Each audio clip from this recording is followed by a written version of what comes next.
Lei Complementar número 03920114 de 02 de junho de 2014. Institui o Plano Diretor do Município de Luz, Minas Gerais e dá outras providências. A Câmara Municipal de Luz aprovou e eu, Prefeito Municipal, sanciono e promulgo a seguinte lei. Título e disposições preliminares. Capítulo e disposições gerais. Artigo 1º. A política urbana do município de Luz objetiva assegurar aos munícipes o direito à cidade, por meio da alocação de recursos públicos e privados.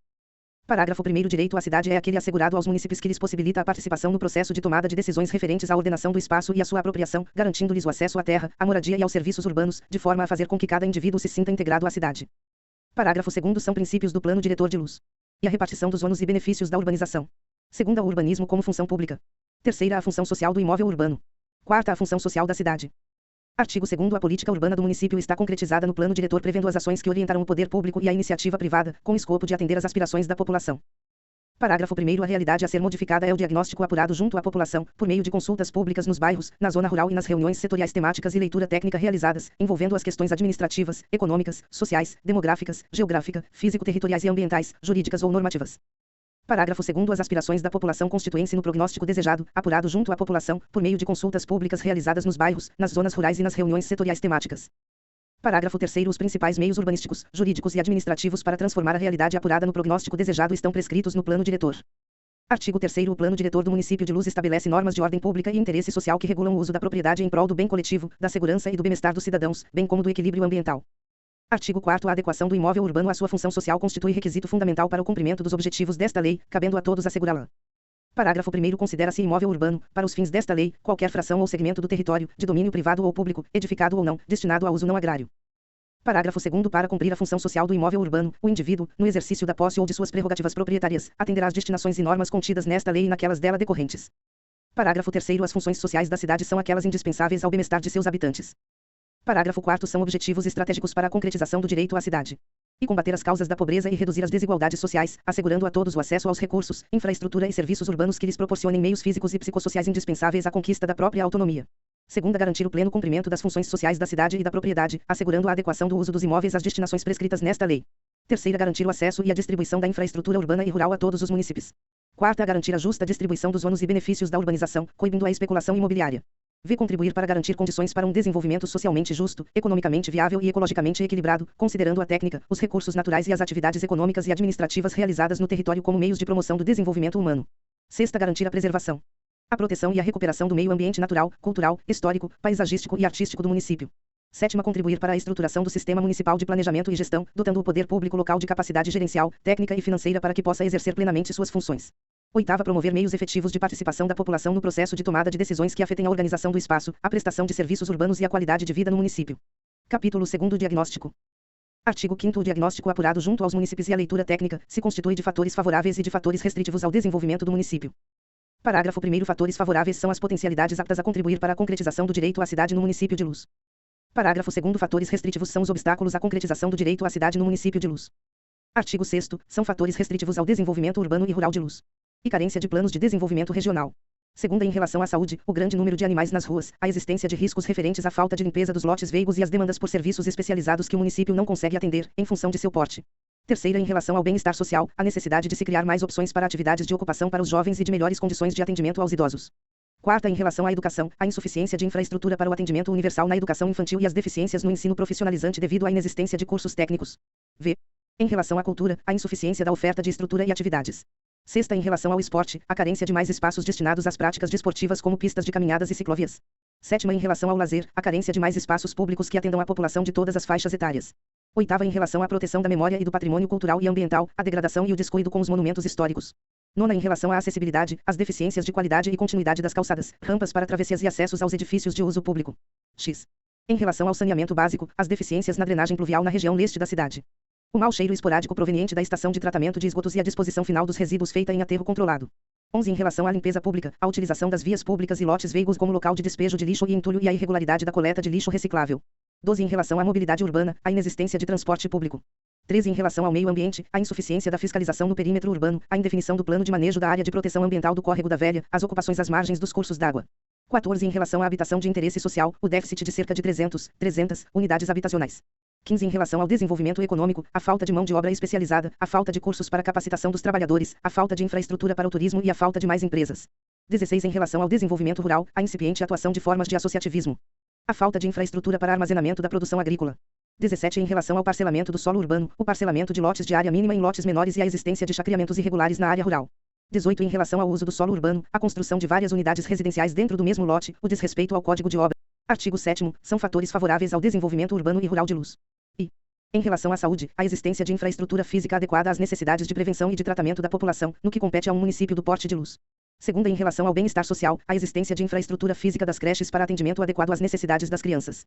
Terceira, em relação à educação, a existência de significativa infraestrutura física de atendimento às necessidades de educação e de transporte escolar.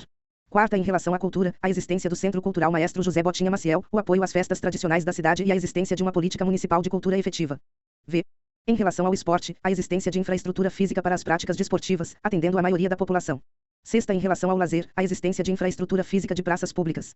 Sétima, em relação à proteção da memória e do patrimônio cultural e ambiental, a existência de um belo acervo de edificações e da recuperação de bens como o Centro Cultural Maestro José Botinha Maciel e o projeto de restauração da Casa Grande. Oitava, em relação à acessibilidade, a existência de calçadas largas na ampla maioria das ruas. Nona, em relação ao saneamento básico, o atendimento à quase totalidade da população, em relação ao tratamento e abastecimento de água, a coleta e tratamento dos esgotos, a coleta de resíduos hospitalares e a coleta regular de lixo. X. Em relação ao meio ambiente, a regularização das condições de funcionamento do matadouro, o reflorestamento da mata ciliar do Ribeirão Jorge Pequeno, a criação da APA Córrego da Velha. Para garantir água em quantidade e boa qualidade para a população urbana e a presença da Polícia Ambiental. 11. Em relação à habitação de interesse social, a construção de conjuntos de moradias em área contígua à malha urbana existente. 12. Em relação ao desenvolvimento econômico, a excelente localização geográfica e sua localização às margens da BR-262, a existência de cooperativas, a boa estrutura de comércio e o funcionamento da feira livre.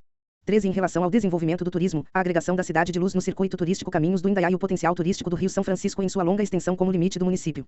14. Em relação ao desenvolvimento rural, a agricultura familiar, a fertilidade da terra, a diversa, ampla e moderna produção agropastoril, a proximidade de centros consumidores e a boa qualidade das estradas rurais. 15. Em relação ao parcelamento e uso do solo urbano, a existência de legislação urbanística e a existência de malha urbana compacta e contínua. 16. Em relação à administração e gestão municipal, a boa estrutura administrativa de alguns setores. 17. Em relação à segurança pública, o baixo índice de violência. Capítulo 3º. Prognóstico. Artigo 8º. O prognóstico, considerado o agravamento dos fatores restritivos, levará à insustentabilidade social, econômica e ambiental do município, em razão da deterioração dos fatores favoráveis e o acirramento das discrepâncias sociais existentes. Artigo 9º. O prognóstico desejado, consideradas as demandas da população, a leitura técnica e os fatores favoráveis e restritivos prescritos nos artigos 5º e 6º, é a concretização do direito à cidade. Título 2º. O direito à cidade. Capítulo e disposições gerais. Artigo 10. Concretiza-se o direito à cidade mediante a fixação dos indivíduos em edificações que atendam aos padrões de salubridade, segurança, mobilidade e que contem com a instalação de equipamentos de infraestrutura e a disponibilidade de utilização dos serviços urbanos, com vistas a assegurar a efetividade aos serviços sociais indispensáveis ao combate das causas da pobreza e à melhoria das condições de vida da população, atendendo ao disposto no artigo 2º da Lei nº 102572001 Estatuto da Cidade. Artigo 11. O município e os munícipes, para a concretização do direito à cidade, devem implementar ações para e garantir a adequada distribuição espacial dos equipamentos e serviços, de forma a viabilizar a sua universalização. Segunda, articular e integrar ações públicas e privadas no planejamento, na gestão e na distribuição de recursos. Terceira, assegurar meios de participação popular na formulação, execução e acompanhamento de planos, programas e projetos de desenvolvimento urbano.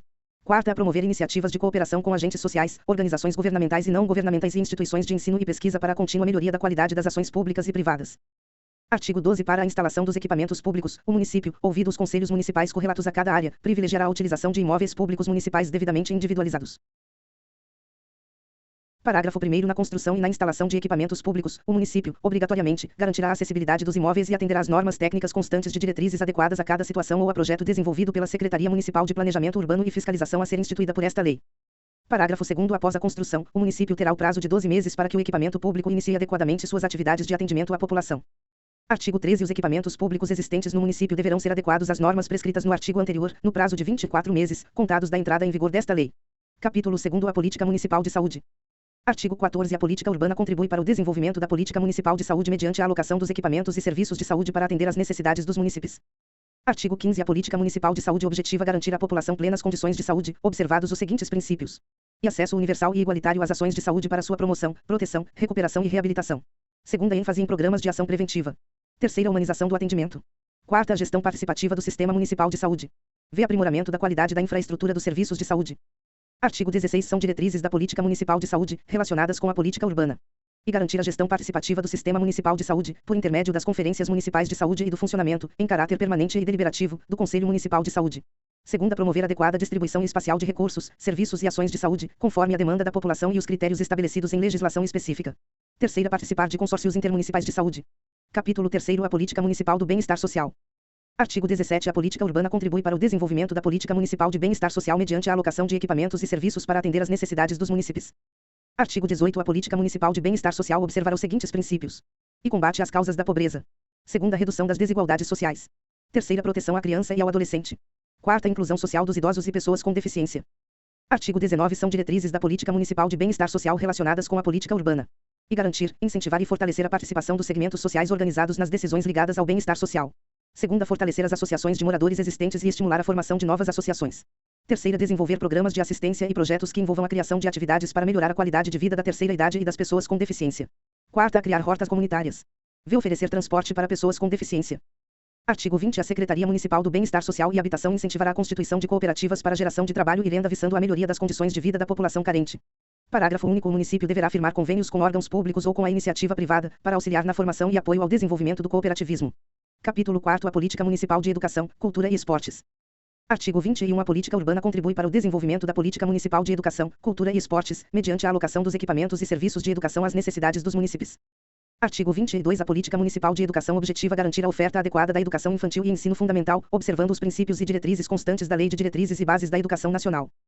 Artigo 23. São diretrizes da política municipal de educação, cultura e esportes relacionados com a política urbana. E universalizar o acesso à educação infantil. Segunda, assegurar o oferecimento de educação infantil em condições adequadas às necessidades físicas, psicológicas, intelectuais e sociais dos educandos. Terceira, manter os edifícios escolares, assegurando as condições necessárias para o bom desempenho das atividades da educação infantil e do ensino fundamental, de forma a assegurar as condições de acessibilidade e de inclusão. Quarta, garantir, em conformidade com a legislação aplicável, transporte escolar gratuito. Vem envidar esforços para viabilizar a oferta de cursos técnico-profissionalizantes, com apoio do Estado e da União e em parceria com a iniciativa privada. Sexta, promover programas contínuos de educação para a cidadania. Sétima, preservar e conservar, em colaboração com a comunidade, as praças públicas. Oitava, elaborar estudos para a ampliação e construção de novas creches-escola. Artigo 24. A todo bairro será destinado um equipamento público de esportes e lazer, o qual conterá, no mínimo, e jardim arborizado. Segunda, quadra poliesportiva. Terceira, área para recreação de crianças. Quarta, praça, com mobiliário para recreação de idosos. Capítulo V. Política Municipal de Cultura, proteção da memória e do patrimônio cultural. Artigo 25. A política urbana contribui para o desenvolvimento da política municipal de cultura, proteção da memória e do patrimônio cultural, mediante e alocação de equipamentos e serviços adequados às necessidades dos munícipes. Segunda, programas e ações voltados para garantir aos munícipes o pleno exercício dos direitos culturais e ao acesso aos bens que compõem o patrimônio edificado do município. Artigo 26. Constitui princípio básico da política municipal de cultura, proteção da memória e do patrimônio cultural o incentivo à produção cultural e o acesso de todos os cidadãos às fontes de cultura, entendidas como invenção coletiva ou individual de símbolos, valores, ideias e práticas próprias e inerentes à constituição do ser humano. Segunda, expressão das diferenças sociais, de gênero, étnicas, religiosas e políticas. Terceira, descoberta e recuperação de sentidos, identidades, rumos e objetivos indispensáveis ao equilíbrio e aprimoramento da vida social e individual. Quarta, trabalho de criação inerente à capacidade humana de superar dados da experiência vivida e de dotá-la de sentido novo por meio da reflexão, escrita, arte, música, imaginação, sensibilidade, fantasia e invenção de formas de conteúdos inéditos. V. Constituição da memória individual, social e histórica. Artigo 27. São diretrizes da política de cultura, proteção da memória e do patrimônio cultural relacionadas com a política urbana. E descentralizar e democratizar a gestão e as ações da área cultural, valorizando as iniciativas culturais provenientes das comunidades. Segunda, preservar e divulgar as tradições culturais e populares do município. Terceira, incentivar a criação de espaços destinados a atividades culturais. Quarta, instalar e manter centros comunitários como espaços de apoio às atividades artísticas e culturais. V. Instalar e manter espaços destinados à proteção e divulgação do acervo cultural do município. Sexta, garantir aos cidadãos meios de acesso democrático à informação, à comunicação e ao entretenimento. Sétima, preservar e conservar, em colaboração com a comunidade, os bens do patrimônio histórico, artístico e cultural. Capítulo 6. A política municipal de infraestrutura urbana. Artigo 28. A política municipal de infraestrutura objetiva propiciar a alocação e distribuição de equipamentos e serviços adequados às necessidades dos munícipes, devendo orientar-se pelos seguintes princípios: e oferta de infraestrutura a toda a população. Segunda, a diminuição dos contrastes sociais presentes na estrutura urbana. Terceira, universalização do acesso aos serviços de saneamento básico, mediante ações articuladas de saúde pública, desenvolvimento urbano e meio ambiente. Quarta, a preparação das áreas urbanas para o crescimento sustentado. V. Garantia de condições efetivas de acesso aos locais de moradia, trabalho, educação, serviços e lazer em todo o município. Sexta, garantia de acessibilidade às pessoas com deficiência, inclusive no tocante ao transporte público. Parágrafo 1º. Entende-se por infraestrutura urbana o sistema viário, o transporte público, o saneamento básico, a mobilidade urbana e a acessibilidade. Parágrafo 2º. Entende-se como crescimento sustentado, para efeito desta lei, o adensamento da malha urbana e o aproveitamento da infraestrutura existente.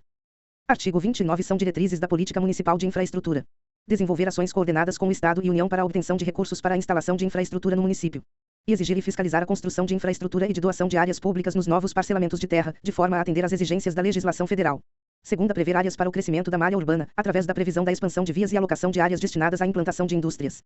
Terceira, prover o abastecimento de água tratada a toda a população, em quantidade e qualidade compatíveis com as exigências de higiene e conforto. Quarta, integrar a gestão dos serviços de saneamento básico existentes no município. Viabilizar sistemas alternativos de esgoto onde não seja possível instalar rede pública de captação de efluentes.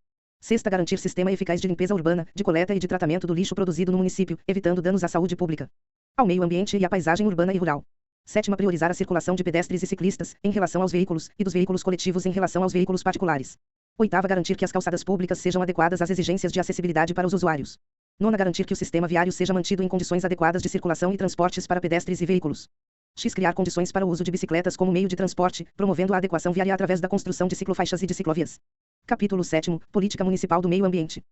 Artigo 30. A política municipal do meio ambiente tem por objetivo a proteção, controle, uso sustentado, recuperação e melhoramento dos recursos naturais, visando o desenvolvimento integral do ser humano e a garantia de adequada qualidade de vida.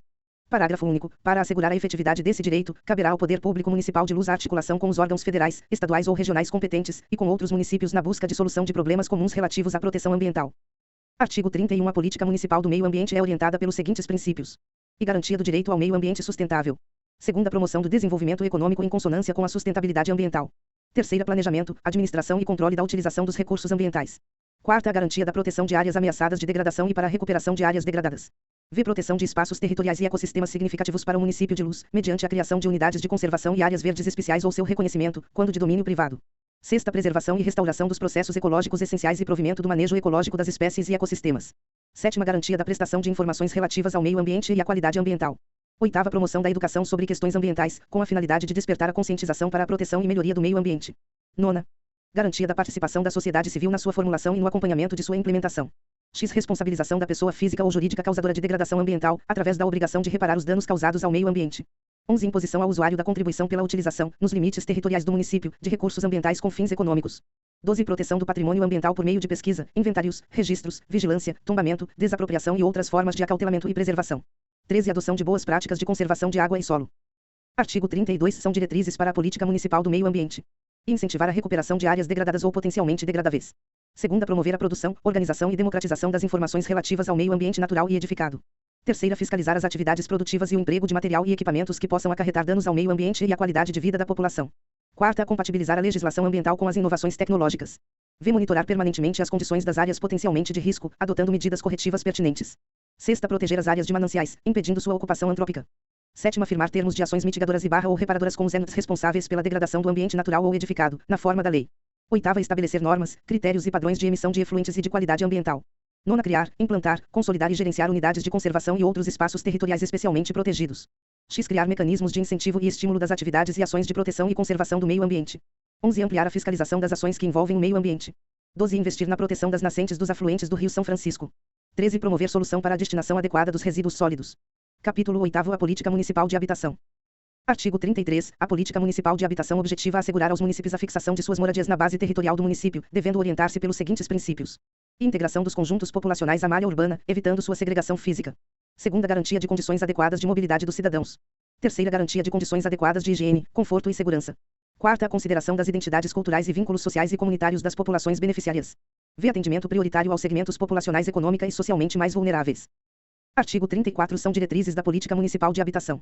E prover adequada infraestrutura urbana, que inclui meio-fio e pavimentação, fornecimento de energia elétrica, iluminação pública, água tratada, coleta e tratamento de esgoto e lixo, drenagem de águas pluviais e arborização. Segunda, garantir a participação da população nas fases de projeto, desenvolvimento, criação e implementação de programas habitacionais. Terceira, priorizar, nos programas de habitação de interesse social, as áreas já integradas à rede de infraestrutura urbana. Quarta, promover e apoiar programas de parceria e cooperação para a produção de habitações populares e de melhoria das condições habitacionais da população. V. Induzir a ocupação e o parcelamento de terrenos vazios na área urbana. Sexta, implantar programas de melhoria das condições de habitabilidade e a regularização urbanística e jurídica dos imóveis em todo o território municipal. Sétima, obter recursos para melhorias de habitações na zona rural. Parágrafo único. Para a consecução dos objetivos dos programas específicos de que tratam os incisos de 3º a 6º deste artigo, poderão ser criadas zonas de especial interesse social, ZES, atendendo às normas constantes nesta lei. Artigo 35. Para a consecução dos programas específicos de habitação de interesse social, o município poderá isentar o beneficiário que aderir aos programas, do pagamento de taxas de aprovação de projetos, alvarás e habite-se das obras, conforme seja o caso. Seção I. Fundo Municipal de Habitação de Interesse Social FIS. Artigo 36. O município de Luz manterá o Fundo Municipal de Habitação de Interesse Social, criado pela Lei nº 920/98 de 20 de março de 1998, vinculado à Secretaria Municipal de Bem-Estar Social e Habitação, de natureza contábil com o objetivo de centralizar e gerenciar recursos orçamentários para os programas estruturados no âmbito do Sistema Municipal de Habitação e destinados a implementar políticas habitacionais direcionadas à população de baixa renda. Parágrafo 1º. Constituirão receitas do fundo de que trata o caput deste artigo. E os recursos provenientes de transferências obrigatórias e voluntárias da União e do Estado destinados às ações da Política Municipal de Habitação. Segunda, contribuições, subvenções, repasses e donativos em bens ou em recursos monetários. Terceira, dotações orçamentárias e créditos adicionais que lhes forem destinados pelo município. Quarta, valores provenientes da aplicação do instrumento urbanístico ou outorga onerosa. V, valores provenientes da aplicação financeira dos seus recursos próprios. Sexta, valores provenientes do patrocínio de pessoas jurídicas. Capítulo 9. A Política Municipal de Desenvolvimento Econômico. Artigo 37. A Política Municipal de Desenvolvimento Econômico objetiva promover a racionalização e o pleno emprego dos recursos produtivos do município, tendo em vista assegurar condições de trabalho e renda para a contínua melhoria da qualidade de vida da população. Parágrafo 1º. São princípios da Política Municipal de Desenvolvimento Econômico relacionadas à política urbana e promoção da redução das desigualdades sociais. Segunda, desenvolvimento sustentável adequado às potencialidades e limitações municipais. Parágrafo 2º. O município, em coordenação com as entidades extensionistas públicas e privadas e órgãos públicos de fiscalização da produção agropecuária, ouvido o Conselho Municipal de Desenvolvimento Rural Sustentável, desenvolverá ações para ampliar a assistência técnica especializada aos produtores agrários e a fiscalização das atividades vinculadas à produção. Artigo 38. A política urbana contribui para a política municipal de desenvolvimento econômico mediante a alocação de equipamentos, serviços e incentivo às atividades produtivas. Artigo 39. São diretrizes da política municipal de desenvolvimento econômico e desenvolver programas voltados para a realidade local, aliando o uso intensivo de mão de obra, o conhecimento técnico e o uso de tecnologias. Segunda, promover e incentivar a introdução, a adaptação e a adoção de tecnologias e de práticas administrativas adequadas. Terceira, identificar áreas para a instalação de indústrias. Quarta, implementar e apoiar programas e iniciativas de criação de oportunidades de trabalho e renda. V, incentivar a organização associativa e cooperativa dos agentes envolvidos na produção de bens e serviços. Sexta, promover a capacitação e o aperfeiçoamento para o fortalecimento, a criação e a atração de atividades produtivas de maior potencial e dinamismo econômico. Sétima, apoiar e incentivar iniciativas para a instalação de infraestrutura adequada às atividades econômicas urbanas, rurais e turísticas. Oitava, apoiar iniciativas de comercialização direta entre os produtores familiares e os consumidores. Nona, promover a articulação dos sistemas de infraestrutura agrária, assistência técnica, crédito, comercialização e fiscalização fitossanitária. X, firmar convênios com órgãos de pesquisa e extensão destinados a atender às necessidades de organização, coordenação e capacitação. 11, apoiar e orientar iniciativas para o desenvolvimento do turismo. 12, fomentar a agroindústria e o agroturismo. 13, promover ações de intensificação e ampliação da assistência técnica aos agricultores familiares. 14, manutenção permanente e melhoria das estradas rurais. Capítulo X. Política de Administração e Gestão Municipal. Artigo 40. A política de administração e gestão municipal tem como princípios e observância dos princípios constitucionais, legalidade, impessoalidade, moralidade, publicidade e eficiência. Segunda, valorização da participação popular nos processos de planejamento e gestão. Terceira, orientação da atuação do município, dotando-o de capacidade administrativa e financeira para o pleno cumprimento de suas funções. Artigo 41. São diretrizes da política de administração e gestão municipal. E estruturar o sistema municipal de planejamento e gestão da política urbana. Segunda, dotar a administração pública municipal de capacidade técnica e financeira para o exercício de suas funções. Terceira, prover condições para garantir a efetiva participação popular nos processos de tomada de decisão. Quarta, valorizar, motivar e promover a qualificação profissional dos envolvidos no sistema de planejamento e gestão da política urbana. V, atuar de forma articulada com outros agentes sociais, parceiros ou órgãos governamentais, sobretudo nas ações de maior impacto social e econômico. Sexta, atuar de forma articulada com as administrações dos municípios vizinhos, visando o estabelecimento de consórcios. Sétima, adequar a legislação municipal pertinente às normas contidas no plano diretor. Oitava, assegurar a transparência nas ações administrativas. Nona, promover o fortalecimento do associativismo no município. X, manter o orçamento participativo. Capítulo 11. Política de Segurança Pública. Artigo 42. A política de segurança pública tem como princípios e prevenção e repressão a todas as formas de violência no meio urbano e rural. Segunda, prevenção e repressão ao tráfico e uso de drogas. Artigo 43. São diretrizes da política de segurança pública e desenvolver ações coordenadas com o Estado para a redução da violência pública no município. Segunda, prover e manter, em parceria com o Estado, a infraestrutura dos órgãos responsáveis pela segurança pública. Terceira, cuidar para que o patrimônio público seja preservado. Capítulo 12. O Sistema Municipal de Planejamento e Gestão da Política Urbana. Seção e disposições preliminares. Artigo 44. O Sistema Municipal de Planejamento e Gestão da Política Urbana é a estrutura administrativa responsável pela continuidade, dinamicidade e agilidade do processo participativo de construção do Plano Diretor de Luz, tendo por diretrizes e criar canais de participação da sociedade na gestão pública municipal. Segunda, garantir o gerenciamento eficaz direcionado à melhoria da qualidade de vida. Terceira, instituir um processo permanente e sistematizado de monitoramento e atualização do Plano Diretor. Quarta, viabilizar o funcionamento do Sistema de Planejamento e Gestão da Política Urbana. Artigo 45. Integram o Sistema Municipal de Planejamento e Gestão da Política Urbana os órgãos da administração municipal direta e indireta, bem como os conselhos municipais vinculados ao desenvolvimento urbano. Parágrafo 1º. O órgão de integração do Sistema Municipal de Planejamento e Gestão da Política Urbana é o Conselho Municipal de Gestão Participativa CMGP, com funções de assessoramento, fiscalização e deliberação no âmbito da política urbana, conforme definido nesta lei. Parágrafo 2º. A Secretaria Municipal de Planejamento Urbano e Fiscalização é o órgão responsável pelo planejamento e gestão da política urbana de luz e fiscalização, nos termos desta lei. Parágrafo 3º. A Secretaria Municipal de Obras Públicas e Transportes responsabilizar-se pela execução das intervenções necessárias à concretização da política urbana. Artigo 46. São instrumentos de participação popular na gestão do Sistema Municipal de Planejamento e Política Urbana. E audiências públicas. Segunda, Assembleias Territoriais. Terceira, Orçamentos participativos. Quarta, Planos plurianuais participativos. V, Consultas públicas. Sexta, Conferências municipais. Sétima, Conselhos municipais. Oitava, Iniciativas populares. Seção segunda, Conselho Municipal de Gestão Participativa CMGP. Artigo 47. Criar-se-á, através de lei específica, o Conselho Municipal de Gestão Participativa CMGP, em até 6 meses a partir da entrada em vigor desta lei. Artigo 48. Ao CMGP competirá elaborar seu regimento interno, que será aprovado por ato do chefe do Poder Executivo Municipal. Segunda, monitorar, fiscalizar e avaliar a implementação do Plano Diretor, Plano Plurianual e Orçamento Anual. Terceira, analisar, propor, aprovar e emitir pareceres sobre eventuais alterações do Plano Diretor antes de serem submetidas à aprovação da Conferência Municipal de Política Urbana. Quarta, discutir e encaminhar soluções sobre as omissões e contradições da legislação urbanística municipal. V, analisar, discutir e opinar sobre as regulamentações decorrentes desta lei. Sexta, propor, discutir e deliberar sobre os planos e projetos relativos à política urbana. Sétima, propor a elaboração de estudos sobre questões que entender relevantes. Oitava, instalar comissões para assessoramento técnico compostas por integrantes do Conselho Municipal de Planejamento. Nona, receber e encaminhar para discussão matérias oriundas de setores da sociedade afetas ao Plano Diretor e à legislação municipal correlata. X, promover, por meio de seus representantes, debates sobre os planos e projetos decorrentes desta lei. 11, zelar pela integração de políticas setoriais que tenham relação com o desenvolvimento urbano do município. 12, auxiliar na programação de investimentos com vistas a assessorar a implantação da política urbana do município. 13, acompanhar e monitorar a implementação dos instrumentos urbanísticos. 14, aprovar os estudos de impacto de vizinhança.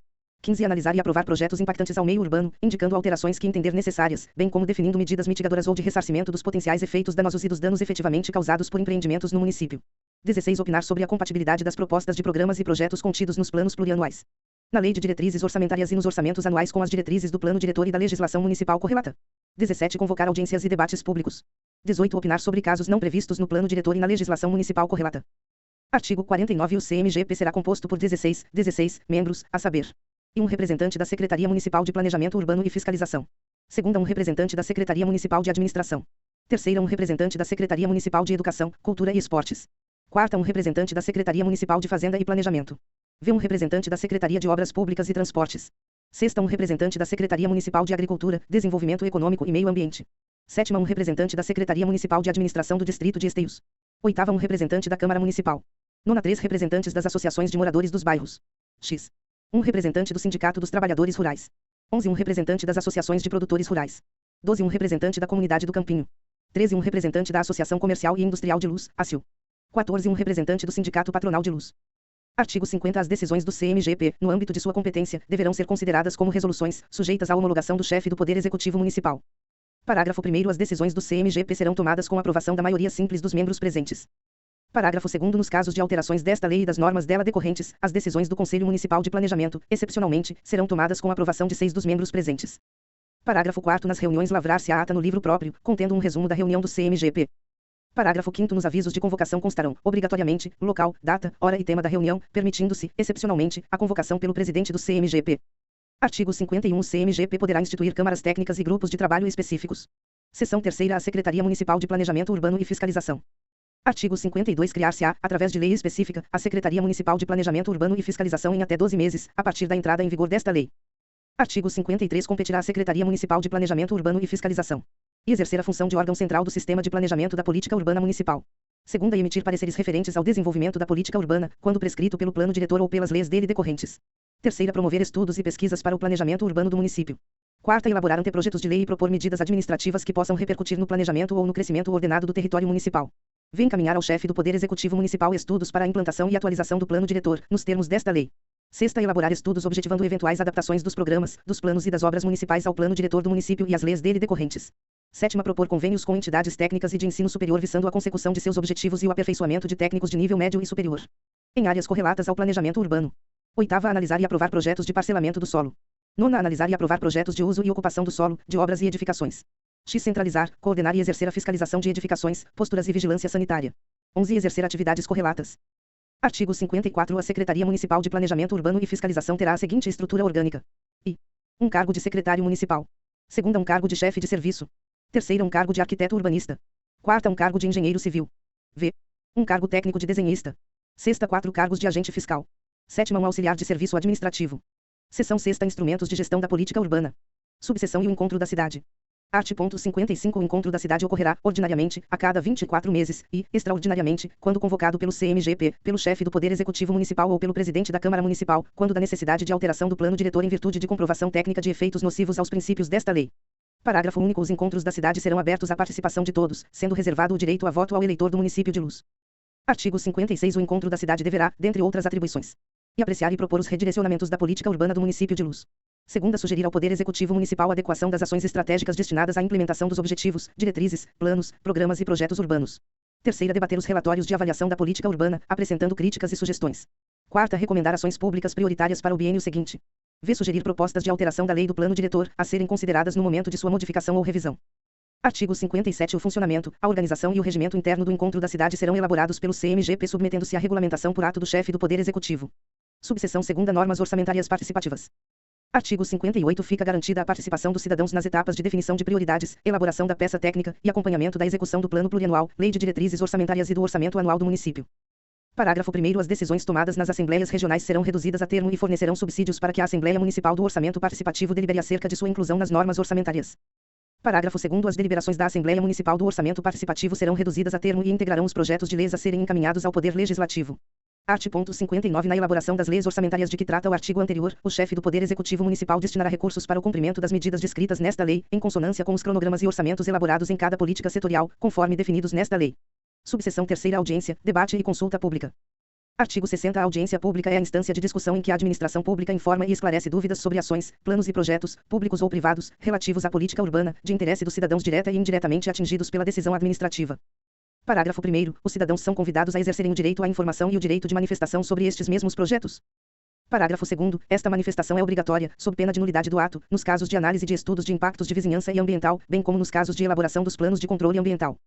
Artigo 61. O debate é a instância de discussão em que a administração pública disponibiliza de forma equânime, tempo e ferramentas para a exposição de pensamentos da verdade sobre ações, planos e projetos, públicos ou privados, relativos à política urbana de interesse dos cidadãos. Parágrafo único. Os debates poderão ser requeridos até 10 dias após a realização da audiência pública, pelo CMGP ou mediante a apresentação de requerimento de associações constituídas há mais de 12 meses, que tenham dentre suas atribuições a defesa dos interesses envolvidos na discussão ou assinado por, no mínimo, 30% do número de participantes da audiência supracitada, contendo nome legível e número do título de eleitor. Artigo 62. A consulta pública é a instância na qual a administração pública, a partir da coleta de opiniões da sociedade sobre temas de importância para a condução da política urbana, poderá tomar decisões vinculadas ao seu resultado. Parágrafo 1º. A consulta pública é obrigatória, sob pena de nulidade do ato, nos casos de operação urbana consorciada e nos casos de relevante impacto para a cidade na paisagem, cultura e modo de viver da população. Parágrafo 2º. A consulta pública deverá ser precedida de audiência e debate público, para viabilizar a plena compreensão dos fatos pelos votantes. Artigo 63. A convocação para a realização de audiências, debates e consultas públicas será feita no período de 15 dias que a antecederem, por meio de propaganda nos meios de comunicação, assegurado no mínimo uma inserção em jornal de grande circulação local e a fixação de edital em local de fácil acesso na entrada principal da sede da município. Parágrafo 1º. As reuniões públicas deverão ocorrer em local acessível aos interessados e, quando realizada em dias úteis, após as 18 horas. Parágrafo 2º. Terá direito a voto o eleitor do município de Luz. Parágrafo 3º. Ao final de cada reunião será elaborado relatório contendo os pontos discutidos, que será anexada ao processo administrativo correspondente a fim de subsidiar a decisão a ser proferida. Subseção 4ª. A iniciativa popular. Art. 64. Fica assegurada a iniciativa popular na elaboração de planos, programas e projetos de desenvolvimento urbano. Parágrafo único. Para a iniciativa popular de planos, programas e projetos de desenvolvimento urbano será necessária a manifestação de no mínimo 5% dos eleitores do município, região ou bairros, dependendo da área de influência dos mesmos. Título 3º. Ordenamento do território municipal. Capítulo e disposições gerais. Artigo 65. A ordenação do território municipal objetiva e preservar as características urbanas positivas que conferem identidade à Luz. Segunda, permitir o desenvolvimento racional e integrado dos aglomerados urbanos. Terceira, assegurar concentração urbana equilibrada, mediante o controle do uso e do aproveitamento adequado do solo. Quarta, dividir o território municipal em zonas diferenciadas em função das normas contidas nesta lei. V. Minimizar conflitos entre usos e atividades incompatíveis ou inconvenientes. Sexta, aproveitar o solo urbano de forma socialmente justa e racional. Sétima, utilizar os equipamentos e serviços urbanos de forma compatível com a capacidade de atendimento. Oitava, utilizar os recursos naturais disponíveis adequadamente, bem como proteger, preservar e recuperar o ambiente natural e edificado. Nona, adequar o solo urbano plenamente aos seus fins, sobretudo se tratando de propriedade pública. X. Utilizar o bem em conformidade com as funções sociais da cidade. Capítulo 2º. A ocupação e o uso do solo. Seção 2ª. As definições e a classificação dos usos. Artigo 66. O uso do solo se enquadra nas seguintes categorias: I. Residencial. Segunda, comercial e de serviços. Terceira, institucional. Quarta, misto. V. Industrial. Sexta, especial. Sétima, rural. Parágrafo 1º. Considera-se uso residencial aquele destinado à habitação da população, devendo o adensamento das áreas destinadas a este fim ser controlado para evitar a descaracterização das áreas e a sua insustentabilidade. Parágrafo 2º. As edificações destinadas ao uso residencial podem ser classificadas como e unifamiliares, caracterizadas pela existência de uma única unidade habitacional por lote de terreno. Segunda, multifamiliares, caracterizadas pela existência de mais de uma unidade habitacional por lote de terreno. Parágrafo 3º. Considera-se uso comercial ou de serviço aquele destinado às atividades comerciais varejistas ou atacadistas e de prestação de serviços para atendimento da população e de apoio às atividades institucionais e comerciais.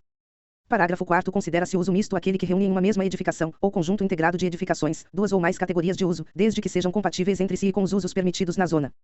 Parágrafo 5º. Considera-se uso institucional aquele destinado às atividades de saúde, educação, cultura, esporte e lazer, bem-estar social e segurança pública.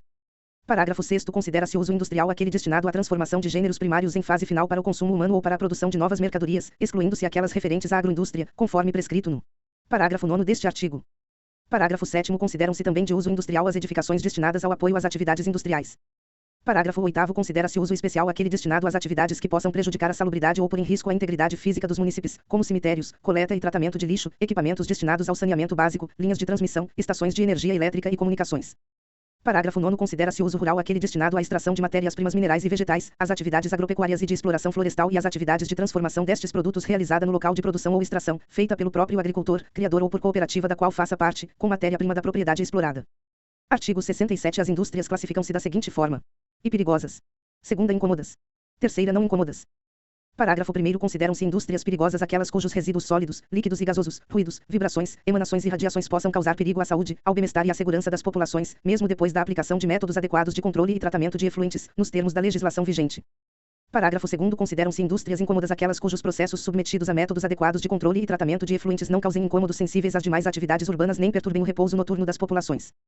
Parágrafo 3º. Consideram-se indústrias não incômodas aquelas cujo processo produtivo seja complementar das atividades do meio urbano ou rural e com elas se compatibilizem, independentemente do uso de métodos especiais de controle da poluição, não ocasionando, em qualquer caso, inconvenientes à saúde, ao bem-estar e à segurança das populações vizinhas. Art. 68. Os usos do solo são classificados em e permitidos. Segunda, não permitidos. Terceira, tolerados. Parágrafo 1º. Considera-se permitido o uso do solo cuja atividade seja compatível com a principal destinação da zona. Parágrafo 2º. Considera-se não permitidos o uso do solo cuja atividade seja incompatível com a principal destinação da zona. Parágrafo 3º. O imóvel em que se observar o uso não permitido não poderá sofrer ampliações e seu uso não poderá ser substituído por qualquer outro não permitido. Parágrafo 4º. Considera-se tolerado o uso do solo cuja atividade tenha sido instalada em conformidade com a legislação municipal e a sua permanência não prejudique os usos permitidos para a zona. Parágrafo 5º. No imóvel citado no parágrafo anterior somente será permitida a realização de obras de manutenção, conservação, melhoria da segurança, salubridade e higiene, redução de impactos aos demais imóveis e usos existentes na área, de acordo com as normas estabelecidas em legislação municipal, estadual ou federal. Artigo 69. No território municipal, consideram-se não edificantes e as faixas de terrenos situadas ao longo das águas correntes e dormentes, a distâncias nunca inferiores a 30 metros das margens, observado maiores exigências das normas aplicadas à matéria. Segunda, as áreas alagáveis. Terceira, nas estradas rurais, a faixa de domínio de, no mínimo 7,50 metros, 7 metros e 50 centímetros, a partir do eixo. Quarta, ao longo de redes de adutoras de águas, emissários de esgotos sanitários e galerias de águas pluviais, as faixas serão de, no mínimo, 4 metros a partir do eixo das tubulações e galerias. Revogado.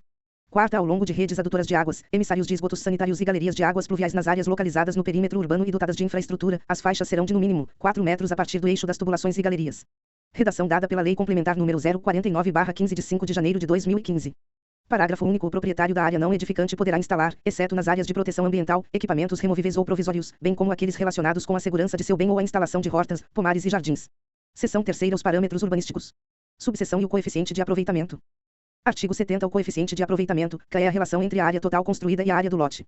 É o coeficiente que, multiplicado pela área do lote, determina as áreas máxima e mínima, possíveis de serem edificadas em cada lote. Parágrafo único. Os coeficientes de aproveitamento máximo e mínimo terão valores numéricos específicos para cada zona. Subseção 2ª. A taxa de ocupação. Artigo 71. A taxa de ocupação é a relação entre a área de projeção horizontal da edificação e a área do terreno.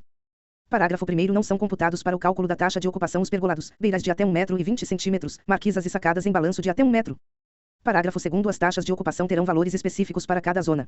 Subseção 3ª. A taxa de permeabilização.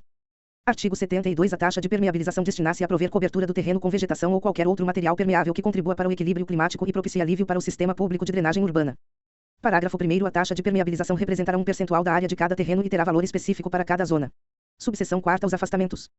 Artigo 73. Os afastamentos frontais mínimos estabelecidos para todas as edificações no município serão de 3 metros para as edificações de uso residencial. Parágrafo 1º. Não se aplica afastamento frontal em edificações de uso comercial e de serviço. Parágrafo 2º. Para efeito da aplicação de afastamentos, os lotes com mais de uma testada voltada para logradouros públicos terão que considerar os afastamentos em todas as testadas, conforme exigências do artigo anterior. V. Revogado.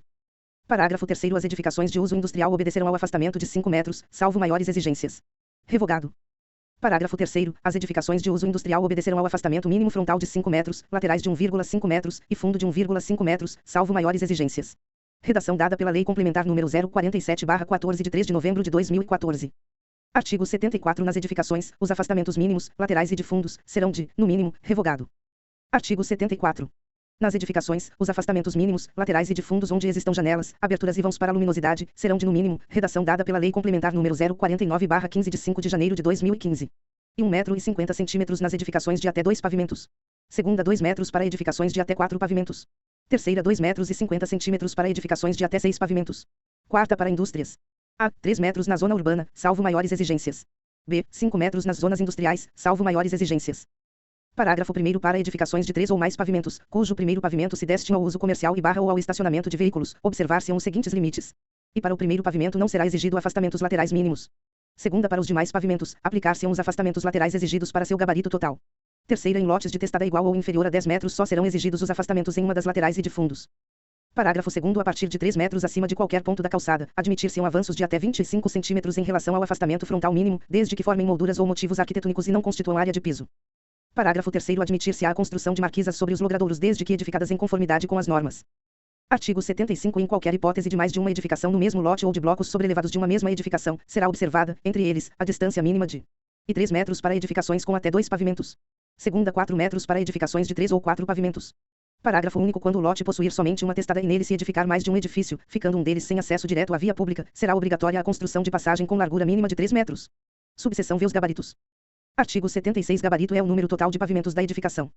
Parágrafo 1º. O gabarito máximo permitido no município é de 4 pavimentos, podendo ser alterado para além desse limite, de acordo com o projeto arquitetônico e estrutural do proprietário, atendidos os parâmetros urbanísticos mínimos exigidos para a zona ou região onde se pretende construir.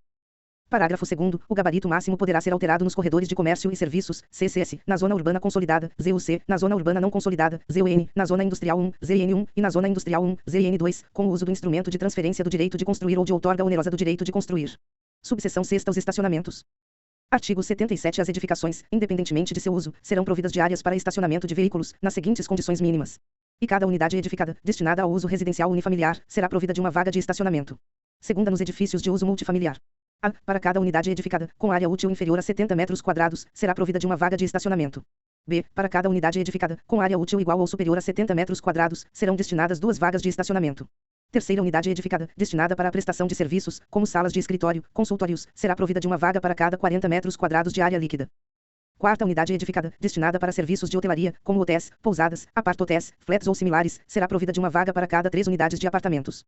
V. A unidade edificada, destinada para serviços de saúde, como hospitais, clínicas, postos de saúde ou similares, será provida de uma vaga a cada 70 metros quadrados de área edificada.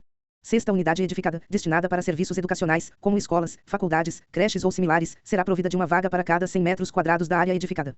Sétima unidade edificada destinada para serviços de alimentação, como restaurantes, lanchonetes, bares e similares, será provida de uma vaga para cada 100 metros quadrados da área edificada. Oitava unidade edificada, destinada para a realização de cultos religiosos, será provida de uma vaga para cada 100 metros quadrados de área edificada, revogado. Nona unidade, destinada para serviços de entretenimento, como cinemas, teatros, auditórios, boites, galpões de festas e eventos ou similares, será provida de uma vaga para cada 50 metros quadrados. X. A unidade, destinada para serviços de comércio atacadista, será provida de uma vaga para cada 100 metros quadrados da área edificada. 11. Unidade, destinada para a realização de atividades industriais ou similares, será provida de uma vaga para cada 100 metros quadrados da área edificada. Parágrafo 1º. As vagas de estacionamento se constituem em unidades autônomas, cabendo aos condôminos estabelecerem normas quanto à sua comercialização, aluguel e uso por pessoas estranhas ao condomínio. Parágrafo 2º. Em edificações de uso misto, o estacionamento de uso residencial terá acesso restrito às unidades residenciais, sendo separado do estacionamento de uso comercial. Capítulo 3º. Usos e parcelamentos do solo. Seção I. Disposições preliminares. Artigo 78. Nenhum parcelamento do solo nas zonas urbanas, de expansão urbana ou de urbanização específica definidas nesta lei poderá ser aprovado sem que nele estejam previstas e realizadas a construção de todas as obras de infraestrutura necessárias, a definição e a doação de áreas públicas previstas pela legislação federal. Artigo 79. O parcelamento do solo urbano poderá ser feito mediante loteamento ou desmembramento, observadas as disposições desta lei e da legislação federal ou estadual, no que couber. Parágrafo 1º. Considera-se loteamento a subdivisão de gleba em lotes destinados à edificação, com abertura de novas vias públicas de circulação, de logradouros públicos ou prolongamento, modificação ou ampliação das vias existentes. Parágrafo 2º. Considera-se desmembramento a subdivisão de gleba em lotes destinados à edificação, com aproveitamento do sistema viário existente, desde que não implique abertura de novas vias e logradouros públicos, nem prolongamento, modificação ou ampliação dos já existentes. Artigo 80. Somente será admitido o parcelamento do solo para fins urbanos em zonas urbanas, definidas por esta lei. Parágrafo único. Considera-se zona urbana as áreas definidas pelos perímetros urbanos. Artigo 81. Não será permitido o parcelamento do solo para fins urbanos e em terrenos alagadiços e sujeitos a inundações. Segunda, em terrenos que tenham sido aterrados com material nocivo à saúde pública, sem prévio e conveniente saneamento. Terceira, em terrenos com declividade igual ou superior a 30%, salvo se atendidas as exigências da Prefeitura. Quarta, em terrenos onde as condições geológicas não permitam a edificação. V, em áreas de preservação ecológica ou naquelas onde a poluição impeça condições sanitárias suportáveis, até a sua correção. Sexta, em áreas rurais. Seção segunda, requisitos urbanísticos para loteamentos. Artigo 82. Os loteamentos deverão atender aos seguintes requisitos: e as áreas destinadas a sistemas de circulação, a implantação de equipamentos urbano e comunitário, bem como a espaços livres de uso público, serão proporcionais à densidade de ocupação prevista para a gleba. Segunda, obediência às áreas de proteção permanente, EP, definidas pelo Código Florestal Brasileiro. Terceira, obediência à faixa de domínio estabelecida pelo DNITDER/MG. Quarta, demais faixas de domínio definidas nesta lei. V, as vias de loteamento deverão articular-se com as vias adjacentes oficiais, existentes ou projetadas, e harmonizar-se com a topografia local. Parágrafo 1º. O percentual de áreas públicas previstas no inciso I deste artigo corresponderão a 35% da gleba, salvo nos loteamentos destinados a uso industrial, cujos lotes forem maiores de 5.000 m2, 5.000 metros quadrados, caso em que a porcentagem poderá ser reduzida, por ato do prefeito municipal. Parágrafo 2º. As áreas públicas referidas no parágrafo 1º destinar-se-ão, obrigatoriamente, a praças, jardins e outras áreas verdes, em percentual nunca inferior a 10% da área total da gleba. B, a equipamentos comunitários públicos de educação, saúde, lazer e similares, correspondente a no mínimo 5% da área total da gleba. C, ao sistema viário, que deverá absorver, no mínimo, de 20% da área total da gleba. Parágrafo 3º. Para os efeitos desta lei, as vias ficam classificadas em: a, ruas locais com 12 metros de largura, sendo 8 metros de pista e rolamento e 4 metros de passeios laterais. B, ruas coletoras secundárias com 15 metros de largura, sendo 9 metros de pista, rolamento e 6 metros de passeios laterais. C, ruas coletoras principais com 18 metros de largura, sendo 12 metros de pista de rolamento e 6 metros de passeios laterais. D, avenidas secundárias 25 metros de largura, sendo 18 metros de pista de rolamento e 7 metros de passeios laterais. E, avenidas principais 30 metros de largura, sendo 19 metros de pista de rolamento e 7 metros de passeios laterais e 4 metros de canteiro central. F, vias de pedestres. G, ciclovias com 2 metros de largura e 50 centímetros de terrapleno. H, ciclofaixas com largura mínima de 1,8 metro, 1 metro e 80 centímetros. Parágrafo 4º. No caso de loteamento ou desmembramento feito em prolongamento de avenidas e arruamentos existentes, as pistas de rolamento e os passeios laterais terão as dimensões daqueles já existentes. Seção 3ª, do loteamento. Artigo 83. O projeto, contendo desenhos e memorial descritivo, será apresentado ao município, acompanhado dos seguintes documentos: e título de propriedade devidamente formalizado. Segunda, certidão negativa do cartório de distribuição de feitos judiciais de que o proprietário do terreno não tem ação ajuizada por cuja execução possa responder o terreno a lotear. Terceira, certidão negativa do registro de imóveis de que os terrenos não estão gravados de hipoteca ou ônus reais. Quarta, certidão negativa de tributos municipais. V, requerimento ao prefeito, devidamente assinado pelos proprietários dos terrenos, ou pelo seu representante legal, solicitando a aprovação do projeto do loteamento. Artigo 84. O projeto de loteamento conterá os seguintes itens: e desenhos. A, subdivisão das quadras em lotes, com as respectivas dimensões. B, sistema de vias com a respectiva hierarquia. C, dimensões lineares e angulares do projeto, com raios, cordas, arcos, pontos de tangência e ângulos centrais das vias. D, perfis longitudinais e transversais de todas as vias de circulação e praças. I, indicação em planta e perfis de todas as linhas de escoamento das águas pluviais. Segunda, projetos complementares. A, sistema de esgoto sanitário. B, distribuição de água potável. C, rede de iluminação pública. D, arborização. I, acessibilidade. F, placas de sinalização de indicação de trânsito e de denominação de via pública. Terceira, o memorial descritivo. A, descrição sucinta do loteamento, com as suas características e a fixação da zona ou zonas de uso predominante, condições urbanísticas do loteamento e limitações que incidem sobre os lotes e suas construções. B, indicação das áreas e lotes que passarão ao domínio do município no ato do registro do loteamento. C, numeração dos equipamentos urbanos e comunitários, bem assim dos serviços públicos ou de utilidade pública já existentes no loteamento. D, descrição individual de cada lote. Quarta, cronograma físico-financeiro, com a duração máxima de 2 anos de execução, às suas próprias expensas, das seguintes obras: A, de implantação e pavimentação das vias de circulação do loteamento. B, da demarcação dos lotes, quadras e logradouros. C, das obras de escoamento das águas pluviais. D, do assentamento de meio-fios. I, da construção de redes de esgotos sanitários, de distribuição de água potável e de iluminação pública, dentro do padrão existente. F, da arborização. G, da acessibilidade. H, instalação de placas de sinalização de indicação de trânsito e de denominação de via pública, após as devidas aprovações pelo Poder Público Municipal. Seção 4ª, do desmembramento. Artigo 85. Para a aprovação do projeto de desmembramento, o interessado apresentará requerimento ao município, acompanhado dos documentos relacionados no artigo 83 e da planta do imóvel a ser desmembrado, contendo e a indicação das vias existentes e dos loteamentos próximos. Segunda, a indicação do tipo de uso predominante no local. Terceira, a indicação de divisão de lotes pretendida na área. Artigo 86. Aplicam-se ao desmembramento, no que couber, as disposições urbanísticas para loteamento e, em especial, a reserva de no mínimo 5% da área total da gleba para equipamentos comunitários públicos de educação, saúde, lazer e similares. Artigo 87. O projeto de loteamento e desmembramento será encaminhado ao órgão competente para exame e parecer e, em seguida, à consultoria jurídica do município, para verificação da legitimidade dos documentos relacionados nos artigos 83 e 84. Seção V. Da aprovação do projeto de loteamento e desmembramento. Artigo 88. Compete ao prefeito municipal a aprovação do projeto de loteamento e desmembramento, observando a legislação federal, estadual e municipal sobre a proteção do meio ambiente, a partir das seguintes fases: e habilitação de acordo com o previsto nas seções 3ª e 4ª desta lei. Segunda, a análise da viabilidade técnica, conforme previsto nesta lei e nas leis federais nº 6.766/79 e nº 9785/99. Terceira, aprovação final e garantias da implantação. Artigo 89. Caberá ao Estado o exame e anuência prévia para aprovação de loteamento e desmembramento nos seguintes casos: e quando localizados nas áreas de interesse especial, tais como as de proteção de mananciais, ou ao patrimônio cultural, histórico, paisagístico, assim definidas por legislação estadual ou federal. Segunda, quando o loteamento abranger área superior a 1.000.00 m2, 1 milhão de metros quadrados. Terceira, quando o loteamento localizar em área limítrofe de município, ou pertença a mais de um município. Artigo 90. Aprovado o projeto de loteamento e de desmembramento, o interessado terá o prazo máximo de 60 dias para registrá-lo no cartório de registro de imóveis, sob pena de caducidade da aprovação. Artigo 91. No prazo de 30 dias, do registro do loteamento e do desmembramento, o interessado formalizará, através de escritura pública, a transferência para o patrimônio do município das áreas previstas no parágrafo 2º do artigo 82 e instrumento de garantia para a execução de obras relacionadas no parágrafo 1º deste artigo. Parágrafo 1º. A garantia exigida neste artigo poderá constituir-se: a. De primeira e especial hipoteca, em favor do município de Luz, de bens imóveis e acessórios, que avaliados pela Comissão Municipal de Avaliação, correspondem, no mínimo, no valor das obras a se executarem, constante do cronograma físico-financeiro. B. De primeira e especial hipoteca, em favor do município, da quantidade de lotes suficientes à cobertura do valor das obras a serem executadas, conforme cronograma físico-financeiro. C. De calção de títulos da dívida pública do Tesouro Nacional. Parágrafo 2º. Serão de responsabilidade do interessado todas as despesas com a formalização da garantia mencionada no parágrafo anterior. Seção 6ª. Disposições gerais. Artigo 92. Salvo o disposto no artigo 97 desta lei, as situações existentes até a data de sua publicação deverão ser convalidadas, para todos os fins de direito, por ato do prefeito municipal. Artigo 93. O projeto de loteamento, desde que instruído com toda a documentação exigida nesta lei, deverá ser aprovado ou denegado no prazo máximo de 120 dias, sob pena de responsabilidade funcional. Parágrafo único. O prazo de 120 dias referido no caput deste artigo exclui os dias em que processo eventualmente fique sobrestado em razão de providências da competência do empreendedor. Artigo 94. Os espaços livres de uso comum, as vias e praças, bem como as áreas públicas e as destinadas a equipamentos urbanos, não poderão ter sua destinação alterada, a não ser em virtude de lei. Artigo 95. Desde a data do registro de loteamento, passarão a integrar ao domínio do município de Luz, as vias e praças, as áreas destinadas a equipamentos urbanos, bem assim as áreas públicas. Artigo 96. É vedado, sob pena de responsabilidade criminal: e dar início, de qualquer modo, ou efetuar loteamento ou desmembramento do solo para fins urbanos sem prévia aprovação do projeto respectivo pela município. Segunda, dar início, de qualquer modo, ou efetuar loteamento ou desmembramento de solo para fins urbanos, sem observância das determinações constantes do decreto de aprovação, expedido pela município.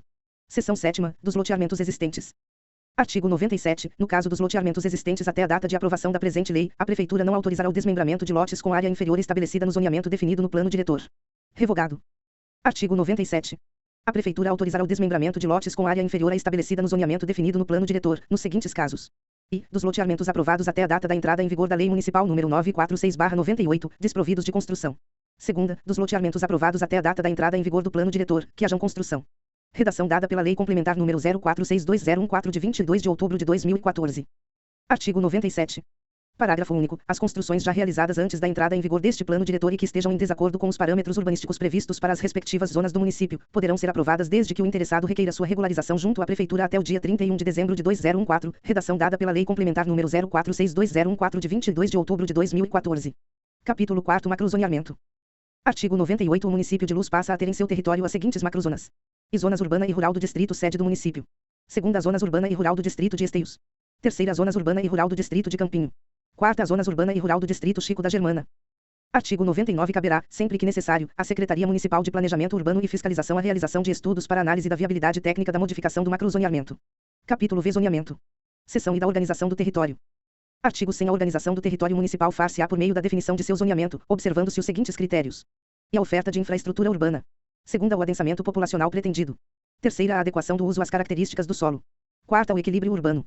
Art. 101. O município de Luz está dividido nas seguintes zonas: e zona urbana consolidada, ZUC. Segunda, zona urbana não consolidada, ZUN. Terceira, zona de proteção histórica, ZPH. Quarta, corredor de comércio e serviços, CCS. V. Área de proteção ambiental, APA. Sexta, zona industrial 1, ZN1. Sétima, zona industrial 2, ZN2. Oitava, zona de especial interesse social 1, ZES1. Nona, zona de especial interesse social 2, ZES2. X, zona rural, ZRU. 11 zonas especiais, ZES. Seção segunda, zona urbana consolidada, ZUC. Art.102 A Zona Urbana Consolidada ZUC compreende a área cuja ocupação se encontra consolidada através da existência de estrutura urbana. Artigo 103 Na ZUC admitir-se a instalação de indústrias não incômodas, com área construída máxima de 300 metros quadrados. Artigo 104 A ZUC tem como parâmetros urbanísticos: I lotes com área mínima de 300 m2, 300 metros quadrados. Segunda lotes com testada mínima de 10,00 metros, 10 metros. Terceira taxa de permeabilização mínima de 20%, 20%. Quarta coeficiente de aproveitamento máximo 2,0, 2 inteiros. V coeficiente de aproveitamento mínimo de 0,1, 1 décimo. Sexta taxa de ocupação máxima de 60%, 60%. Sétima gabarito máximo de 4 pavimentos, podendo ser alterado na forma do parágrafo 1º do artigo 76 desta lei. Parágrafo único. Não será exigido afastamento em uma das laterais do lote, no primeiro pavimento, quando este destinar-se ao uso comercial e ou estacionamento de veículos. Seção 3ª Zona Urbana Não Consolidada, ZUN. Art.105 A Zona Urbana Não Consolidada ZUN compreende a área de expansão dentro do perímetro urbano, ainda não dotada de infraestrutura urbana. Artigo 106 Na ZUN admitir-se a instalação de indústrias não incômodas, com área construída máxima de 300 metros quadrados. Artigo 107 A ZUN tem como parâmetros urbanísticos: I lotes com área mínima de 360 m2, 360 metros quadrados. Segunda lotes com testada mínima de 12,00 metros, 12 metros. Terceira taxa de permeabilização mínima de 20%, 20%. Quarta coeficiente de aproveitamento máximo 1,8, 1 inteiro e 8 décimos. V coeficiente de aproveitamento mínimo de 0,1, 1 décimo. Sexta taxa de ocupação máxima de 60%, 60%. Sétima gabarito máximo de 3 pavimentos, podendo ser alterado na forma do parágrafo 1º do artigo 76 desta lei. Parágrafo único. Não será exigido afastamento em uma das laterais do lote, no primeiro pavimento, quando este destinar-se ao uso comercial e ou estacionamento de veículos. Seção 4ª Zona de Proteção Histórica, ZPH. Art.108 A Zona de Proteção Histórica ZPH compreende: I. Área delimitada pelas ruas 16 de Março, 10 de Abril e Nossa Senhora de Fátima, revogado. I. Área delimitada pelas ruas Capitão Alexandre do, 16 de Março, 10 de Abril e Nossa Senhora de Fátima, redação dada pela Lei Complementar número 043/14 de 19 de agosto de 2014.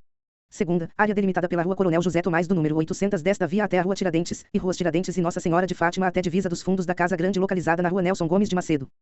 Parágrafo 1º. As áreas acima citadas abrangem as áreas de proteção aos bens históricos tombados pelo município, Casa Grande e Centro Cultural Maestro José Botinha Maciel, e as áreas onde estão localizadas a Catedral e o Palácio Episcopal. Parágrafo 2º. Na ZPH não se admitirá a instalação de indústrias. Art.109 A ZPH tem como parâmetros urbanísticos: I lotes com área mínima de 300 m2, 300 metros quadrados. Segunda lotes com testada mínima de 10,00 metros, 10 metros.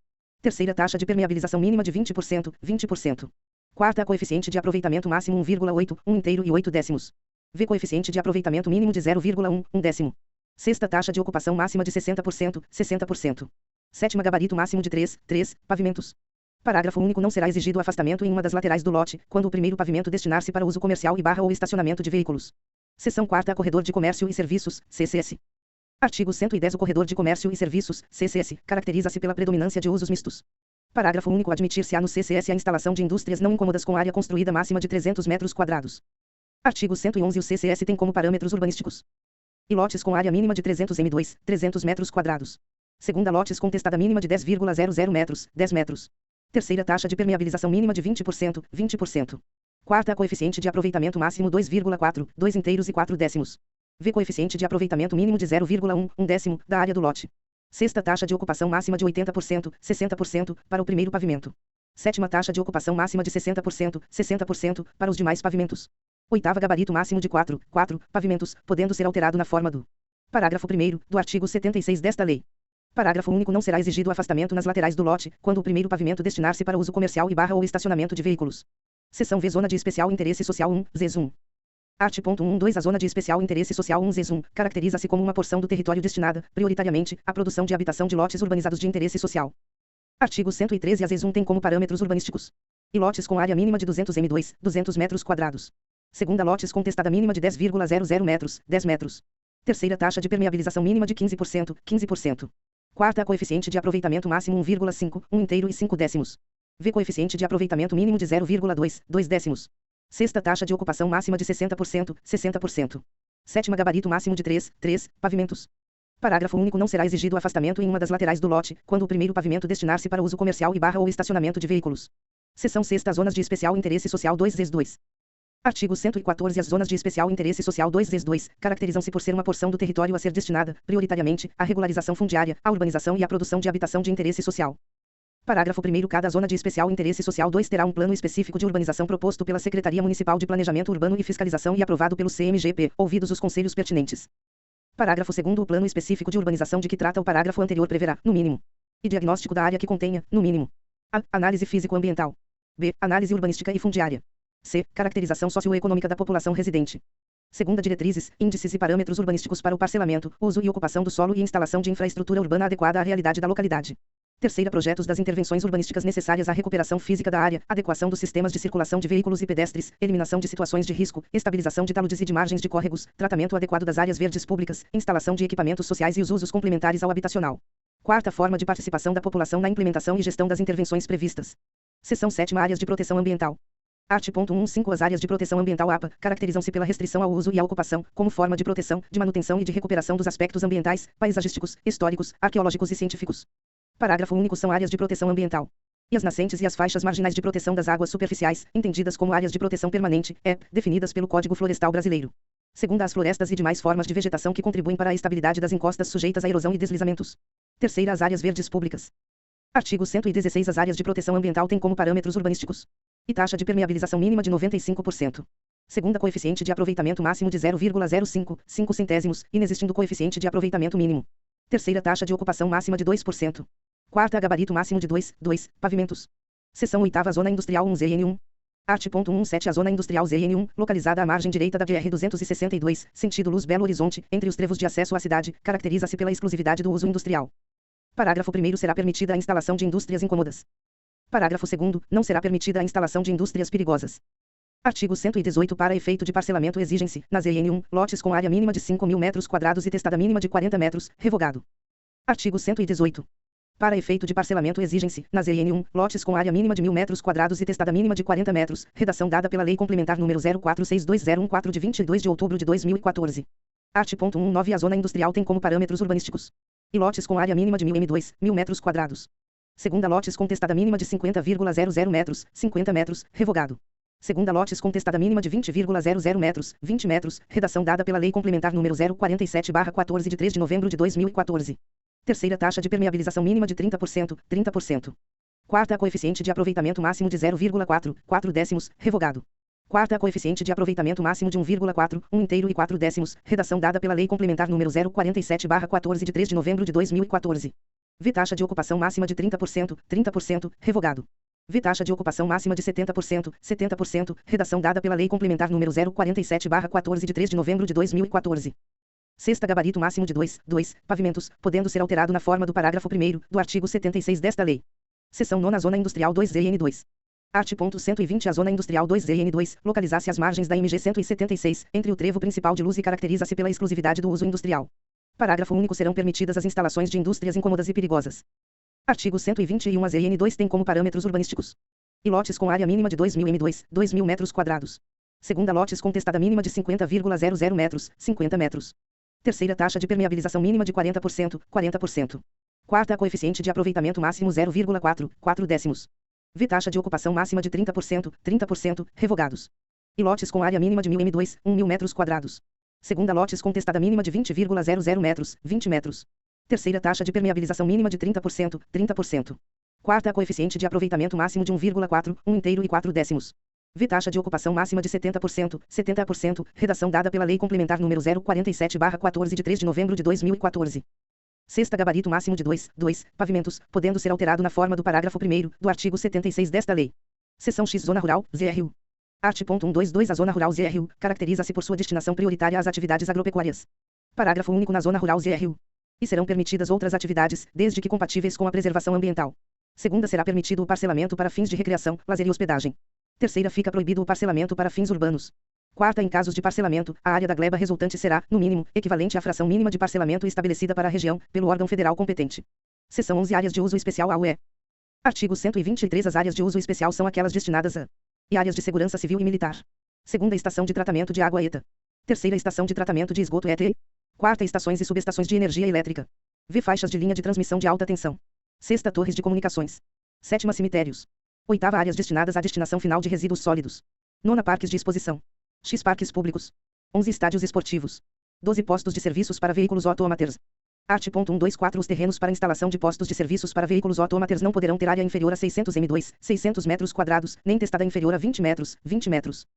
Parágrafo 1º. A licença para construção de postos de serviços para veículos automater será concedida pelo município, ouvidos os órgãos competentes. Parágrafo 2º. As edificações e instalações necessárias ao funcionamento dos postos de serviços para veículos automaters obedecerão às seguintes condições: e taxa de ocupação máxima de 60%, para edificações, incluídas as coberturas. Segunda, taxa de permeabilização mínima de 15%. Terceira, gabarito máximo de 2 pavimentos. Quarta, afastamento mínimo de 7 metros das calçadas das vias públicas e 4 metros das laterais e fundos do lote, para instalação das bombas de abastecimento. V. Atendimento aos recuos mínimos estabelecidos para cada zona para instalação dos tanques de armazenamento de combustíveis, subterrâneos ou aéreos. Parágrafo 3. Graus. É proibida a instalação de unidades residenciais nos terrenos destinados aos postos de serviços para veículos automaters. Título 4. Instrumentos de política urbana. Capítulo e disposições gerais. Artigo 125. O município adotará os seguintes instrumentos para a efetivação do princípio da função social do imóvel urbano: e plano diretor. Segunda, normas orçamentárias. Terceira, zoneamento e controle do uso e ocupação do solo. Quarta, normas de parcelamento ou remembramento do solo. V. Planos, programas e projetos setoriais. Sexta, imposto sobre a propriedade predial e territorial urbana. Sétima, contribuição de melhoria, nos termos do Decreto-Lei nº 195, de 24 de fevereiro de 1967. Oitava, incentivos e benefícios fiscais e financeiros. Nona, desapropriação. X. Servidão administrativa. 11. Limitações urbanísticas. 12. Tombamento de imóveis ou de mobiliário urbano. 13. Instituição de unidades de conservação. 14. Concessão de uso especial para fins de moradia. 15. Parcelamento, edificação ou utilização compulsórios, IPTU progressivo no tempo e desapropriação com pagamento em títulos da dívida pública. 16. Outorga onerosa. 17. Operações urbanas consorciadas. 18. Transferência do direito de construir. 19. Regularização fundiária. XX. Assistência técnica e jurídica gratuita para as comunidades e grupos sociais menos favorecidos. XX. E estudos ambientais e seus respectivos relatórios. XX. E estudos de impacto de vizinhança e seus respectivos relatórios. STI e participação popular. STIV. Normas edilícias, de posturas municipais. Parágrafo 1º. Os instrumentos prescritos nos incisos deste artigo estão previstos na Lei Federal N. 10.257, de 10 de julho de 2001 e demais normas aplicáveis ao direito urbanístico, podendo o município criar outros instrumentos. Parágrafo 2º. Os instrumentos constantes dos incisos I, 3ª, 4ª, 11, 15, 16, 17, 18, XX e STI encontram-se definidos nesta lei. Parágrafo 3º. Os instrumentos constantes dos incisos 8ª, X, 19 serão utilizados de forma a atender a necessidades verificadas caso a caso para a efetivação das normas constantes desta lei. Parágrafo 4º. A desapropriação de que trata o inciso 9 deste artigo engloba as modalidades de desapropriação por necessidade ou utilidade pública, interesse social e aquela constante do artigo 8º da Lei Federal N. 10.257, de 10 de julho de 2001. Capítulo 2º. Parcelamento, edificação ou utilização compulsórios, IPTU progressivo no tempo e desapropriação com pagamento em títulos da dívida pública. Art. 126. Visando o adequado aproveitamento dos vazios urbanos, o município adotará o parcelamento, edificação ou utilização compulsórios, o IPTU progressivo no tempo e a desapropriação com pagamento em títulos da dívida pública. Art. 127. O município notificará o proprietário do imóvel urbano não edificado, subutilizado ou não utilizado, localizados nas CCS, ZUC e ZPH, para que promova seu adequado aproveitamento, prescrevendo-lhe prazo específico para tanto, que nunca será superior a 12 meses. Parágrafo 1º. Este instrumento para a efetivação do princípio da função social do imóvel urbano não se aplica aos proprietários de lote padrão não edificado, localizado nas zonas definidas no caput deste artigo, desde que seja o seu único imóvel urbano. Parágrafo 2º. Consideram-se imóveis não edificados os lotes veigos, desde que seus proprietários não possuam alvará de funcionamento para a realização de atividades econômicas legalmente autorizadas e que não necessitem de edificação para exercer suas finalidades. Parágrafo 3º. Estarão sujeitos à aplicação deste instrumento no caso relacionado no parágrafo anterior. A. Os proprietários que tiverem mais de um lote não edificado localizado nas zonas definidas no caput deste artigo. B. Os proprietários que tiverem um lote com área superior a 720 m sobrescrito 2. Parágrafo 4º. Consideram-se imóveis não utilizados os tipos de edificação que estejam comprovadamente desocupados há mais de 24 meses, ressalvados os imóveis integrantes de massa falida. Parágrafo 5º. Consideram-se imóveis subutilizados aqueles que não atendam o coeficiente mínimo de aproveitamento do imóvel para a zona em que se localize. Artigo 128. Aos proprietários que descumprirem a notificação de que trata o artigo anterior aplicar-se-á, sucessivamente: e parcelamento, edificação ou utilização compulsórios.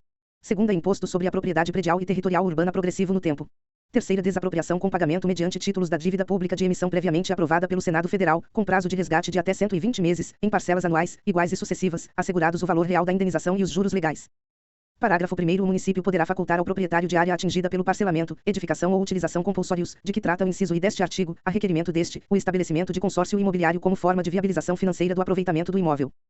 Parágrafo 2º. Considera-se consórcio imobiliário a forma de viabilização de planos de urbanização ou edificação por meio do qual o proprietário transfere ao município seu imóvel e, após a realização das obras, recebe como pagamento unidades imobiliárias devidamente urbanizadas ou edificadas. Parágrafo 3º. O valor das unidades imobiliárias a serem entregues ao proprietário corresponderá ao valor do imóvel antes da execução das obras, observando-se: e o valor da base de cálculo do imposto sobre a propriedade predial e territorial urbano, descontado o montante incorporado em função de obras realizadas pelo município na área onde o mesmo se localize, após a notificação de que trata o artigo anterior. Segunda, não computará expectativas de ganhos, lucros cessantes e juros compensatórios. Art. 129. Lei decorrente do plano diretor prescreverá o procedimento para a apuração e aplicação dos instrumentos tratados neste capítulo. Capítulo 3º. Concessão de uso especial para fins de moradia. Artigo 130. Aqueles que possuírem, até a entrada em vigor desta lei, por 60 meses ininterruptamente e sem oposição, como seus, até 250 m2, 250 metros quadrados, de imóvel público municipal, situado em área urbana, firmar um contrato de concessão de uso especial para fins de moradia, garantindo-se aos seus ocupantes a segurança jurídica de sua posse. Parágrafo único. Não será conferida concessão de uso especial para fins de moradia de que trata o caput deste artigo àquele que seja proprietário ou concessionário, a qualquer título, de outro imóvel urbano ou rural. Art. 131. O município, ouvido o CMGP para a implementação de programas e ações de regularização fundiária, poderá autorizar a utilização de imóvel público para o desenvolvimento de atividades econômicas, observando-se os procedimentos prescritos para a concessão de uso especial para fins de moradia. Artigo 132. Lei decorrente do Plano Diretor prescreverá o procedimento para a efetivação e a limitação dos instrumentos tratados neste capítulo. Parágrafo único. Após a entrada em vigor da lei de que trata o caput deste artigo, o chefe do Poder Executivo Municipal fica autorizado a celebrar os contratos de que tratam o primeiro artigo deste capítulo. Capítulo 4. Outorga onerosa. Artigo 133. O direito de construir poderá ser exercido acima do coeficiente do aproveitamento definido para as zonas urbanas, mediante contrapartida a ser prestada pelo beneficiário, nas ZUCCS. Parágrafo único. Com o uso do instrumento outorga onerosa, o coeficiente de aproveitamento máximo poderá acrescido em 20%, para as zonas citadas no caput deste artigo. Art. 134. Lei decorrente do Plano Diretor prescreverá as condições a serem observadas para a outorga onerosa do direito de construir, determinando e a fórmula de cálculo para a cobrança. Segunda, os casos passíveis de isenção do pagamento da outorga. Terceira, a contrapartida do beneficiário. Art. 135. Os recursos auferidos com a outorga onerosa do direito de construir de que trata o artigo anterior constituirão receita do Fundo Municipal de Habitação de Interesse Social, destinada à realização dos programas para o qual este se destina. Parágrafo único. A utilização dos recursos aferidos com a outorga onerosa do direito de construir em discordância com a destinação acima aduzida constitui infração administrativa, punível em conformidade com a legislação municipal aplicável, sem prejuízo das demais sanções civis e penais cabíveis. Capítulo V. Operações urbanas consorciadas. Art. 136. Operação urbana consorciada é o plano específico para determinada área, contínua ou descontínua, localizada no município, e que reúne o conjunto de intervenções e medidas coordenadas pelo município com a participação dos proprietários, moradores, usuários permanentes e investidores privados com o objetivo de alcançar transformações urbanísticas e melhorias sociais. Parágrafo único. As operações urbanas consorciadas têm por finalidade implantação de equipamentos estratégicos para o desenvolvimento urbano. Segunda, a otimização de áreas envolvidas em intervenções urbanísticas de porte e reciclagem de áreas consideradas subutilizadas. Terceira, implantação de programas de interesse social. Quarta, implantação de espaços públicos. V. Valorização e criação de áreas do meio ambiente natural. Art. 137. Para cada operação urbana consorciada, o município editará lei específica que, baseada nas normas constantes do plano diretor, definirá a área para a aplicação do instrumento e os delineamentos adequados à realidade de cada caso. Parágrafo único. Poderão ser previstas nas operações urbanas consorciadas, entre outras medidas, e a modificação de índices e características de parcelamento, uso e ocupação do solo e subsolo, bem como alterações das normas edilícias, considerado o impacto ambiental destas decorrentes. Segunda, a regularização de construções, reformas ou ampliações executadas em desacordo com a legislação vigente. Art. 138. A lei específica de que trata o artigo anterior conterá, no mínimo, e definição da área a ser atingida. Segunda, programa básico de ocupação da área. Terceira, programa de atendimento econômico e social para a população diretamente afetada pela operação. Quarta, finalidades da operação. V. Estudo prévio de impacto de vizinhança. Sexta, contrapartida a ser exigida dos proprietários, usuários permanentes e investidores privados em função da utilização dos benefícios previstos no parágrafo único do artigo anterior. Sétima, forma de controle e monitoramento da operação, obrigatoriamente compartilhado com a representação da sociedade civil. Oitava, garantia de preservação de imóveis e espaços urbanos de especial interesse cultural e ambiental, protegidos por tombamento ou lei. Nona, conta ou fundo específico que deverá receber os recursos de contrapartidas financeiras decorrentes dos benefícios urbanísticos concedidos. Parágrafo 1º. O CMGP analisará a viabilidade para a realização de operações urbanas consorciadas, enviando pedido à Secretaria Municipal de Planejamento Urbano e Fiscalização para que realize os estudos necessários para a elaboração da minuta do anteprojeto de lei específica de que trata o caput deste artigo. Parágrafo 2º. Caberá ao CMGP aprová-la e enviá-la ao chefe do Poder Executivo para apresentação e votação na Câmara Municipal. Parágrafo 3º. Os recursos obtidos pelo município na forma do inciso 6º deste artigo serão aplicados exclusivamente no programa de intervenções definido na Lei de Criação da Operação Urbana Consorciada. Artigo 139. A outorga onerosa do direito de construir das áreas em que forem aplicadas as operações urbanas consorciadas se regerá exclusivamente pelas disposições de suas leis específicas. Serão respeitados os coeficientes de aproveitamento máximo para as operações estabelecidas no segundo artigo deste capítulo, o procedimento e a forma de cálculo para a outorga onerosa do direito de construir, conforme prescrita na lei específica de que trata o capítulo anterior. Art. 140. O estoque de potencial construtivo adicional a ser definido para as áreas de operação urbana consorciada deverá ter seus critérios e limites definidos na lei municipal específica. Artigo 141. A lei específica que criar a operação urbana consorciada poderá prever a emissão pelo município de quantidade determinada de certificados de potencial adicional de construção CEPACS que serão alienados em leilão ou utilizados diretamente para o custeamento das intervenções necessárias à operação urbana consorciada. Parágrafo 1º. Os CEPACS serão livremente negociados, mas conversíveis em direito de construir unicamente na área objeto da operação, observados os limites constantes do artigo anterior. Parágrafo 2º. A vinculação do CEPACS poderá ser realizada no ato de aprovação de projetos de edificação específico para o terreno. Parágrafo 3º. Os CEPACS poderão ser vinculados ao terreno por intermédio de declaração do município, os quais deverão ser objeto de certidão. Parágrafo 4º. A lei a que se refere o caput deste artigo deverá estabelecer e a quantidade de certificados a serem emitidos, obrigatoriamente ao estoque de potencial construtivo adicional previsto para a operação. Segunda, valor mínimo do CEPACS. Terceira, formas de cálculo das contrapartidas. Quarta, as formas de conversão ou equivalência do CEP a CS em metros quadrados de potencial construtivo adicional. Vê o limite do valor de subsídio previsto no caput deste artigo para a aquisição de terreno para a construção de habitação de interesse social. Capítulo 6º, Transferência do direito de construir. Artigo 142. O proprietário de imóvel urbano, privado ou público, poderá exercer em outro imóvel, ou alienar mediante escritura pública, o potencial construtivo previsto no plano diretor, quando o referido imóvel for considerado necessário para fins de implantação de equipamentos urbanos e comunitários. Segunda, preservação do meio ambiente natural. Terceira, servir a programas de regularização fundiária, urbanização de áreas ocupadas por população de baixa renda e habitação de interesse social. Parágrafo único. A mesma faculdade poderá ser concedida àquele que doar ao município seu imóvel ou parte dele, para os fins previstos nos incisos deste artigo. Art. 143 não originam transferência do direito de construir. E os imóveis desapropriados. Segunda, os imóveis situados em área não edificante. Terceira, os imóveis cujo possuidor preencha as condições para a aquisição da propriedade por meio de uso capião. Artigo 144 são passíveis de recepção da transferência do direito de construir os imóveis situados em e corredor de comércio e serviços, CCS. Segunda, zona de urbanização consolidada, ZUC. Terceira, área indicada em lei específica, referente a projetos urbanísticos especiais. Parágrafo 1º. Com o uso do instrumento transferência do direito de construir, o coeficiente de aproveitamento máximo poderá acrescido em 20%, para as áreas citadas no caput deste artigo. Parágrafo 2º. O coeficiente de aproveitamento, quando de sua transferência, pode ser dividido para aplicação em mais de um imóvel, limitado ao estoque de potencial construtivo do imóvel doador. Parágrafo 3º. Consumada a transferência do direito de construir em relação a cada imóvel receptor, fica o potencial construtivo transferido vinculado a este, vedada nova transferência. Parágrafo 4º. Não será admitida transferência de potencial construtivo para o terreno que originou o potencial. Artigo 145. Lei decorrente do plano diretor estabelecerá o procedimento para a aplicação do instrumento tratado neste capítulo. Parágrafo 1º. Na lei de que trata o caput deste artigo será definida a fórmula de cálculo da área adicional edificável, observando-se a equivalência entre os valores do metro quadrado do imóvel de origem e do receptor. Parágrafo 2º. Os valores citados no parágrafo 1º deste artigo serão aqueles da base de cálculo do imposto sobre a propriedade predial e territorial urbano, excluindo-se o valor da área utilizada para um dos fins descritos nos incisos do 1º artigo deste capítulo. Capítulo 7º. Estudo de impacto de vizinhança. Artigo 146. Lei municipal específica definirá os empreendimentos e atividades privadas ou públicas em área urbana que dependerão de elaboração de estudo de impacto de vizinhança para obter as licenças de construção, ampliação ou funcionamento a cargo do município. Parágrafo 1º. Vizinhança são as imediações do local onde se propõe um empreendimento ou atividade considerada uma área não inferior que 100 metros a partir dos limites do terreno. Parágrafo 2º. O impacto de vizinhança é a significativa repercussão ou interferência que constitua impacto no sistema viário, impacto na infraestrutura urbana ou impacto ambiental e social, causada por um empreendimento ou atividade, em decorrência de seu uso ou porte, que provoque a deterioração das condições de qualidade de vida da população vizinha. Este impacto requer estudos adicionais para análise especial de sua localização, que poderá ser proibida, independentemente do cumprimento das normas de uso e ocupação do solo para o local. Parágrafo 3º. Estudo de impacto de vizinhança é o conjunto dos estudos e informações técnicas relativas à identificação, avaliação, prevenção, mitigação e compensação dos impactos na vizinhança de um empreendimento ou atividade, de forma a permitir a análise das diferenças entre as condições que existiriam com a implantação do mesmo e as que existiriam sem essa ação. Art. 147. O estudo de impacto de vizinhança será executado de forma a contemplar os efeitos positivos e negativos do empreendimento ou atividade quanto à qualidade de vida da população residente na área e suas proximidades, incluindo a análise, no mínimo, das seguintes questões: e adensamento populacional.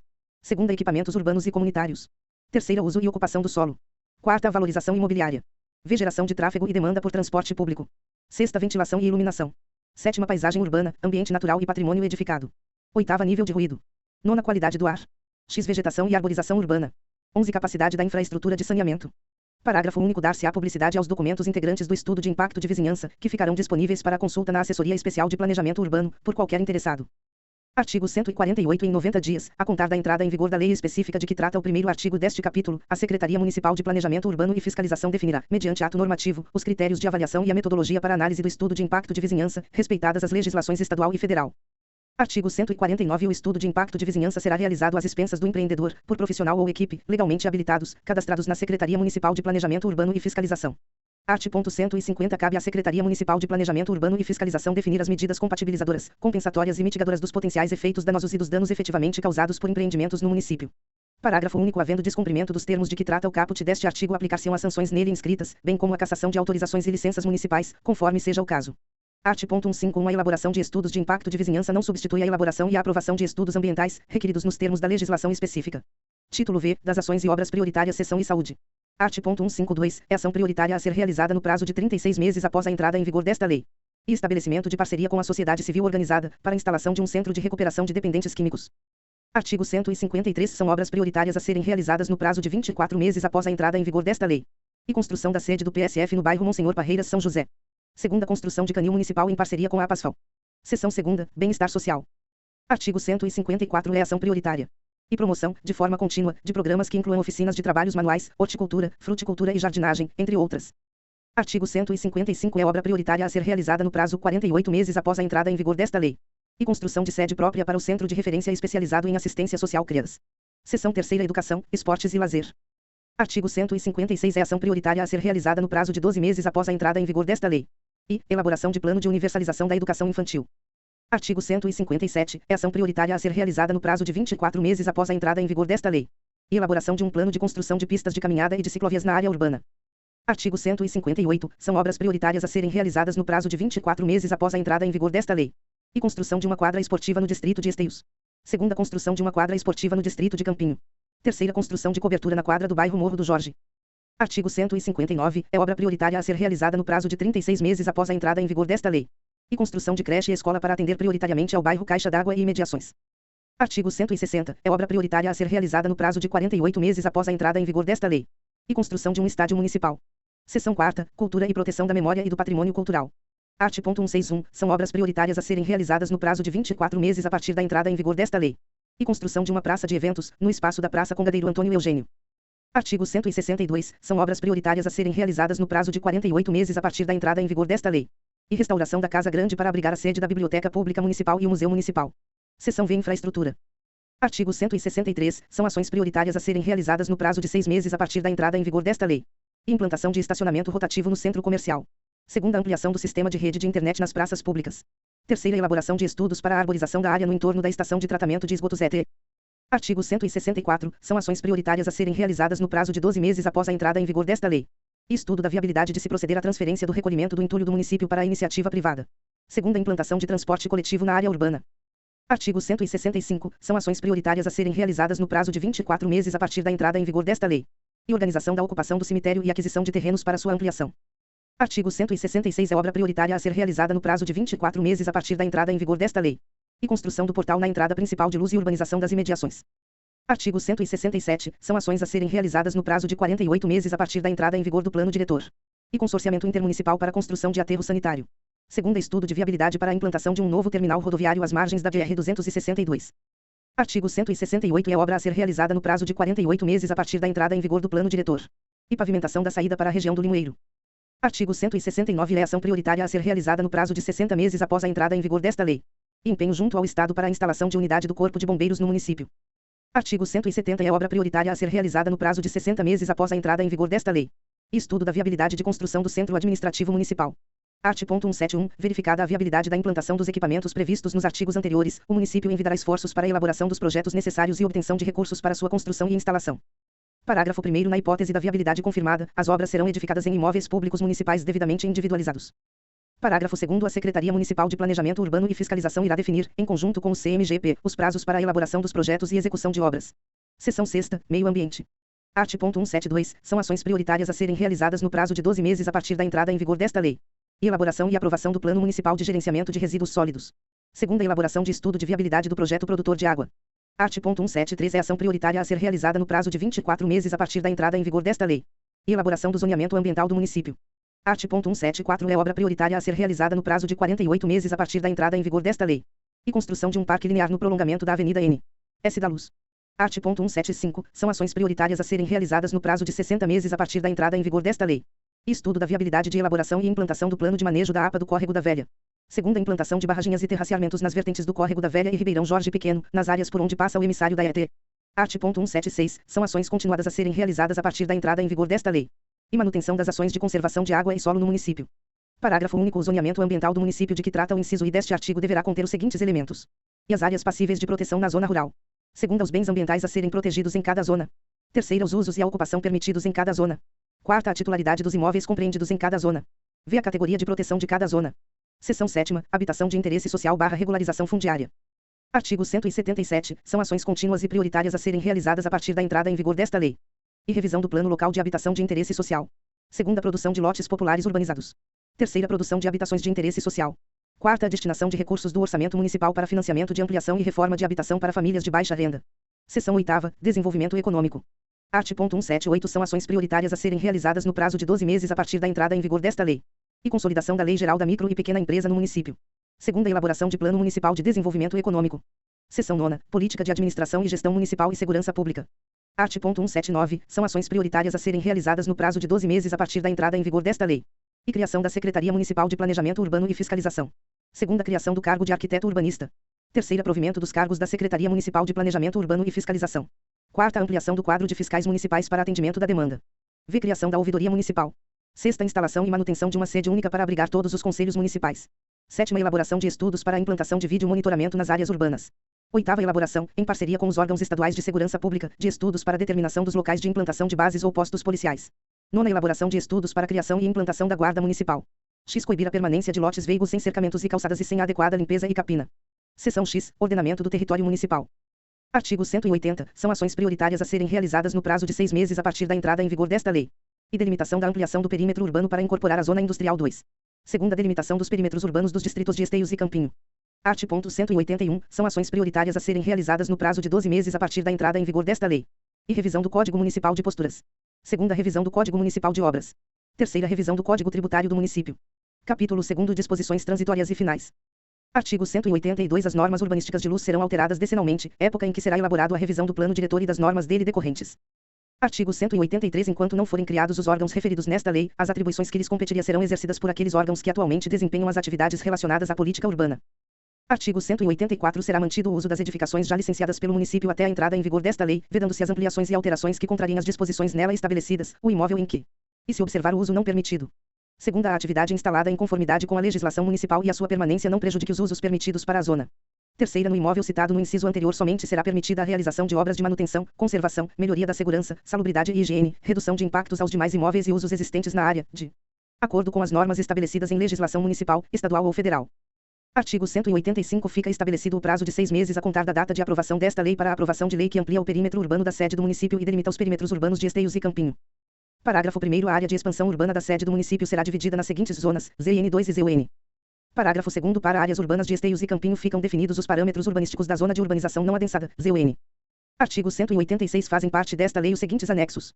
E anexo e mapa de zoneamento com base na Lei 347 de 04 de junho de 1979, até a aprovação da lei definida no caput do artigo 188. Segunda, anexo segundo, tabela de zoneamento e índices urbanísticos. Terceira, anexo terceiro, listagem geral das categorias de usos. Quarta, anexo quarto, listagem das categorias de uso para as zonas. V, anexo V, glossário de definições. Sexta, anexo sexto, caderno de leitura técnica e participativa. Sétima, anexo sétimo, relação das emendas apresentadas na audiência pública em 19 de novembro de 2012. Artigo 187, para garantir a eficácia desta lei, o Poder Executivo divulgará amplamente o plano diretor e as demais normas urbanísticas municipais, utilizando para tal os meios disponíveis da mídia local, eletrônicos e publicação de cartilhas. Artigo 188, aprovado o plano, o Poder Executivo, depois de ouvida a população, deverá elaborar ordem de prioridades e orçamento consolidado das ações propostas para servir de base ao próximo plano plurianual. Artigo 189, o chefe do Poder Executivo incorrerá em improbidade administrativa nos termos da Lei nº 8.429 de 2 de junho de 1992, se deixar de tomar as providências necessárias para garantir a revisão desta lei pelo menos a cada 10 anos. Artigo 190, fica revogada a Lei nº 946/98, de 06 de julho de 1998. Artigo 191, esta lei entra em vigor na data de sua publicação. Prefeitura Municipal de Luz/MG, 02 de junho de 2014. Ailton Duarte, Prefeito Municipal.